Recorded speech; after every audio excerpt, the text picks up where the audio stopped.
माँ बाबा को नीचे लेके जा रही थी तो उन्होंने अम्मा की टांगों पे शूट कर दिया।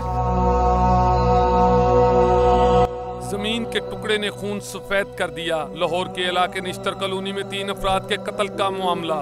मकतूल की बेटी जैनब दास्तान बयान करते हुए बिलक बिलक कर रो दी। मम्मा पापा को लेकर आई हैं, वो उनकी टांगों से इतना खून निकला, वो बाहर पोर्च तक गए हैं तो अपने ही खून से फिसल के वो गिरे हैं बाबा और बेहोश हो गए थे, बहुत खून निकला था। चचा ने जायदाद के लिए वालिद, वालदा और दादी को जान से मार डाला। पैसों की हवस ने खून की नदियां बहा दी। मुलजिम हमें भी जान से मारने की धमकियां दे रहा है। मकतूल की बेटी जैनब की इंसाफ के लिए दुहाइयां। मेरी अपील है कि हम, मेरे माँ बाप और मेरी दादी जो दरिंदों की तरह मारे, उनके कातिलों को जरूर पकड़ा जाए। कातिल वाकया के बाद फरार होने में कामयाब हो गया। फायरिंग के नतीजे में मुलजिम की वालदा गुलशन, भाई हमाद और भाभी लुबना जान की बाजी हार गए थे।